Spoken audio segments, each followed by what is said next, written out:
Well, good evening, ladies and gentlemen. Thank you for inviting me, Tom. It is a great pleasure to be here, a real honor.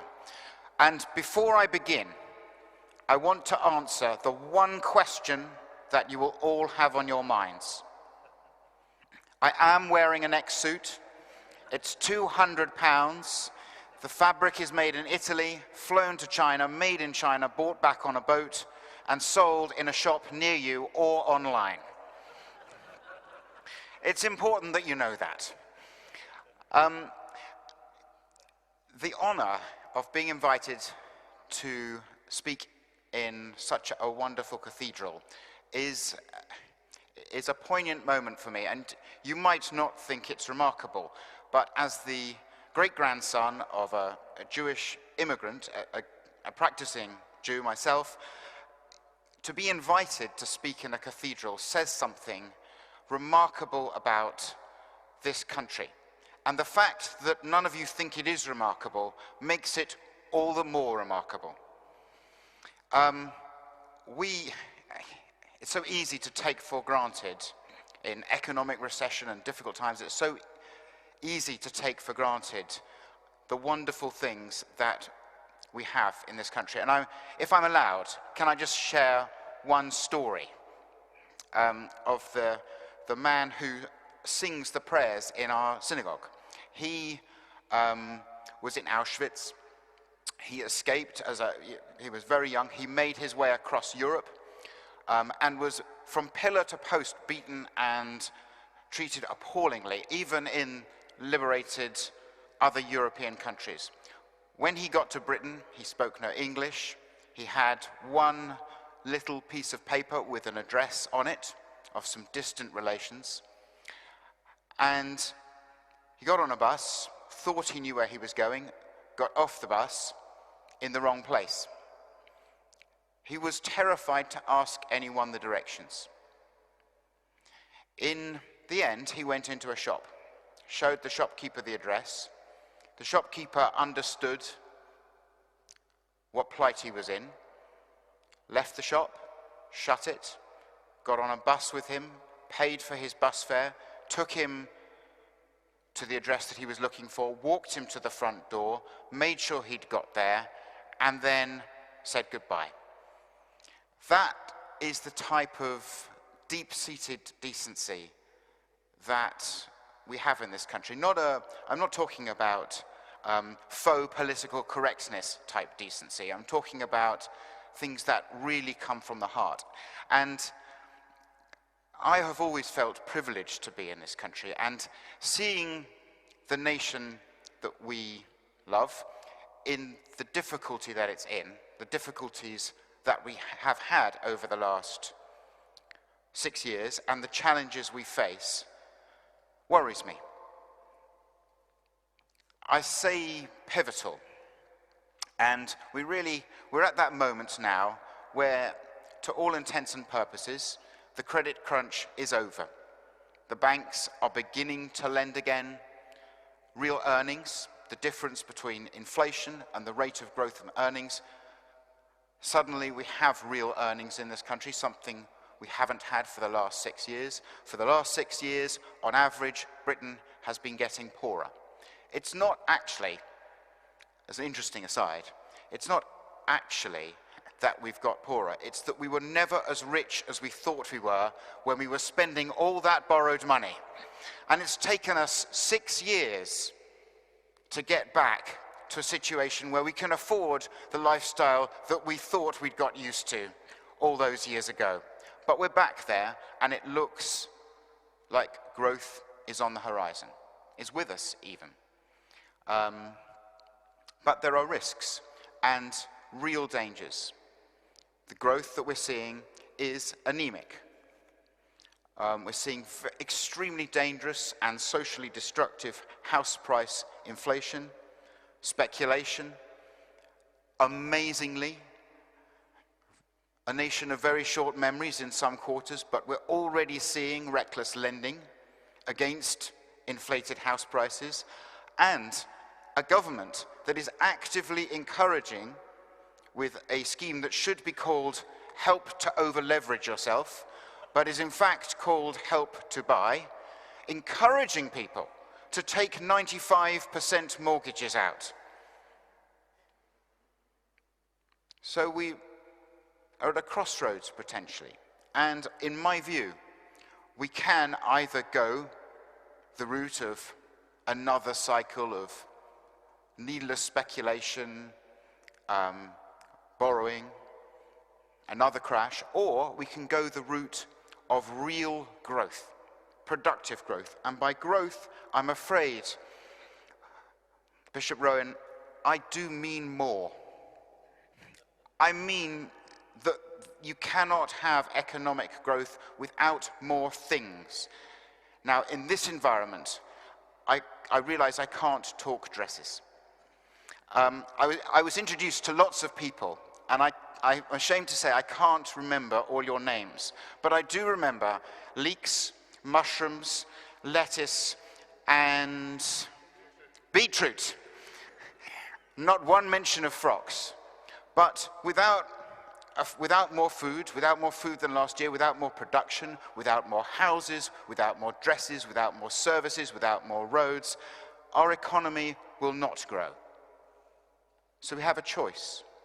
Now we may choose to say, in not Humphrey Bogart style, enough, or we can make a more courageous decision to say more. And if we want growth, then we have to recognize that we have a problem. I realize that I sound a bit like a psychologist when I say that. We have a problem. You know, I'm internalizing it. We're all sharing it. We have a problem that a great number of our institutions, from national government to local government to commentators, are profoundly anti-growth.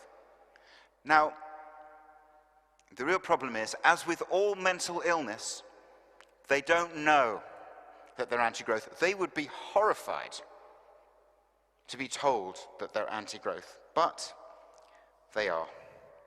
And the root of the problem, not all of them, obviously, but the root of the problem is very simple. It is the illusion of a zero-sum gain world. A world that is pessimistic, that believes there's a limited pot, and what matters is how you divide it up. And if you start with that premise, if you start with this world that has limited wealth, and of course 7 years of stagnation merely reinforce that illusion, but if you start with that premise, then everyone who makes a profit is a thief, and everyone who buys something has been robbed by that person who makes a profit. And it's a very dangerous, difficult place to be in. It's a mean-spirited place to be in. It's profoundly misguided. I am going to tell one of my favorite stories, which almost fits in to my speech. It's the story, I'm sure you've heard it. I believe it was St. Martin, who was approached by two men, a greedy man and an envious man. And he said to them, "Whichever one of you speaks first, that one I shall give whatever he asks. To the other I shall give double."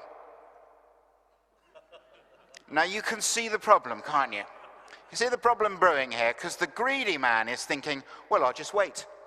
Whatever he asks for, I'm going to get double. Brilliant. The envious man thinks, I would love so many things in life, but I don't want him to have twice as much as me. Eventually, the problem, after hours of silence, is reconciled when the envious man says, "Pluck out one of my eyes." It's not a very nice story, but I apologize. No, I'm in trouble now. I think the dean gave me a scowl. I have a real scowl. He's laughing now, though. It's fine. But it makes a point. You know, what the last 6 years were about in so many ways has been these two economic evils. On the one hand, the extraordinary rapacious greed of the banks moronic, self-destructive greed. But as we come out of the recession, the problem is a reverse one. Not so much of envy, of wanting what other people have, but the belief that somehow if other people have stuff, they've taken it away from you. This is a belief, believe it or not, that is encouraged by economics study.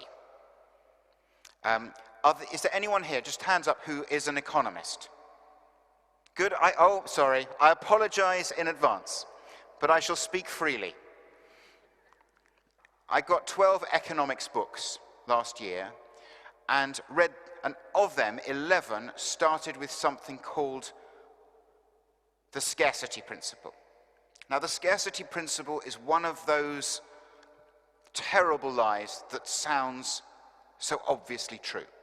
And it is this, that economics is the science, the art of allocating limited resources in the face of infinite demand.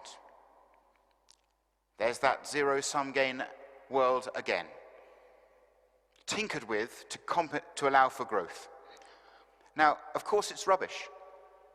There isn't a limited supply. Think of the iPhone. Many people have an iPhone. I have two. I lost one and then found it. And there are over $100 billion worth of iPhones in the world. 15, 20 years ago, there were no iPhones.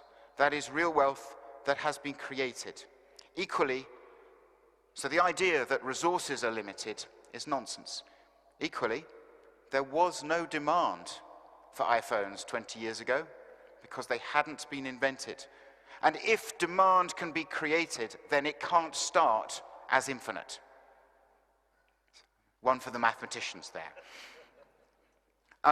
But that terrible myth of limited resources is one that deeply permeates many of our policymakers. And from highfalutin economics theory to a shop in Camberley, a beautiful shop, a new shop that the company I work for wanted to open. It was going to have a great big home department on 2 floors, more fashion than the people of Camberley had seen in 20 years. It was out of town. We were going to keep our little store in town open. And I spoke to the economic development director of Camberley. He was an economist, and he said, no, you can't open a new shop. All it will do is take money away from your other shop, and maybe a few others. Prove that you need this shop. Well, let me just give you the numbers. The numbers are this. The town centre shop took £2 million. After we'd opened the new shop out of town, it went down a little bit. Still profitable. It took £1.5 million. The shop out of town takes £21 million. Wealth had been created. And there is this terrible perceptual imbalance, this inability to see the creative process taking place. Because if I had said to the same economic development director, if I'd said to him, we're not going to open a shop, we're going to close one, he would have had a mild panic attack. He would have said, you can't do that. Jobs will be destroyed. The town centre will be degraded. Local facilities will be lost. Without next, people will leave in droves. Well, he wouldn't say that, but you get the drift of the sort of thought process. So a perceptual imbalance, which is that people understand wealth destruction, but find it very difficult to understand wealth creation. And that's a problem, because what it leads to is resistance to the very thing that all dynamic economies need, and that is change. I'll give you one other example, because it's not just shops. One other example. If I said to you, what would it do to the economy of Great Britain and Cambridge, if the M1 and the M11 and the M25 were all to be shut and ploughed over, what would that do to the British economy? The answer would be catastrophe. People wouldn't be able to get to work, there'd be unemployment, your shops wouldn't be able to get the stock that they need, food wouldn't be able to be delivered, demand would go down, and it's easy for people to understand that, but very difficult for people to understand that opening a new road, a new motorway, let's say, from Cambridge to another not so good university in another part of the southeast, connecting the greatest academic institution in the world with one that's really quite good. I guess I'm playing to a home audience on this one, but I don't know. That would create an enormous amount of wealth. And rather than say, look, roads are horrible, they make noise, they bring pollution, say, don't just say no, say, let us find a solution to this problem. Let us have quieter roads, cleaner cars, sound barriers. It amazes me that in a country that doesn't like the noise of traffic, quite rightly so, we do less than China and India to erect sound barriers which can reduce the noise of traffic by over 50%. Our answer is just to say no, rather than say, let's solve the problem. And this rearguard action can be seen, rearguard action against change, can be seen holding back the most important part of our economy in many ways when it comes to our quality of life, and that is the housing market. The housing market is doesn't just need more homes. In the southeast of England and in London, it is in crisis.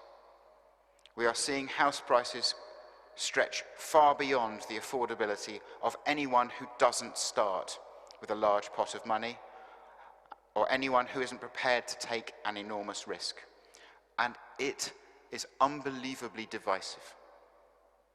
Because what it does, house price inflation doesn't create wealth. It's a myth. A lot of people think it does, because when their house goes up, they feel richer. But of course, with no more houses, there is merely a transfer of wealth. A transfer of wealth from those who don't have houses to those who do. From the young to the old. From the north to the south. From the poor to the rich. And despite this terrible problem, we still seek as a nation to ration, brutally ration, the 92% of the country that is not housing. 1% of land, 1% of the land of this country given over to housing would be enough to last us 20 years in terms of demand. It would immeasurably improve the quality of life of people who would be able to give them their children homes with gardens and the space they need. But we won't do it. And it is a terrible absence of an economy's greatest quality. And Bishop Rowan quite rightly pointed out what that quality is. That quality is trust. Faith. Not faith in the small number of officials who decide where people live, where businesses can operate, how much a place can grow, but lack of trust and faith in the sum total of the collective endeavor of the 30 million people working every day of their lives in this country, each one in some small way trying to grow their little bit of the economy.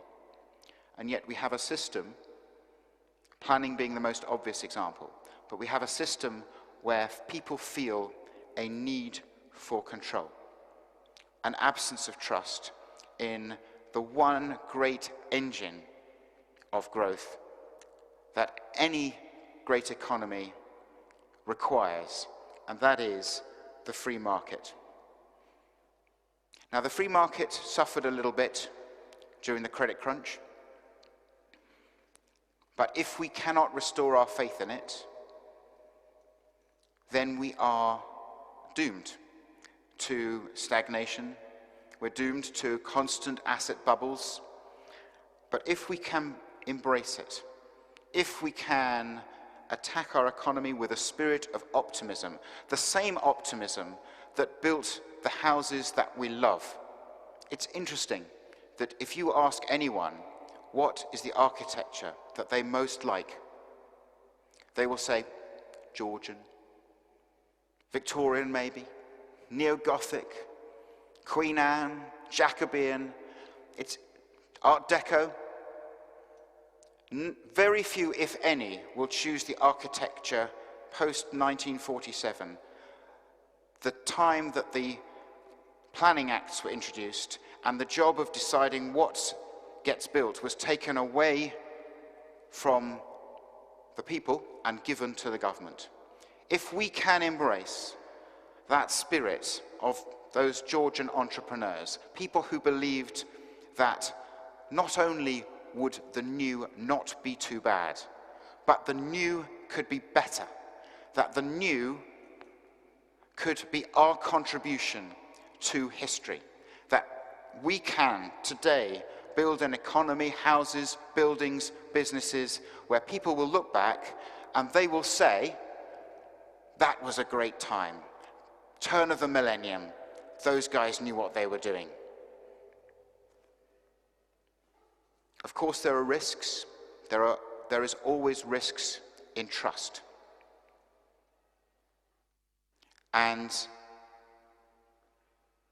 we have a choice whether to take that risk or not, whether to promote that risk or not. For me, we can either risk success or guarantee failure.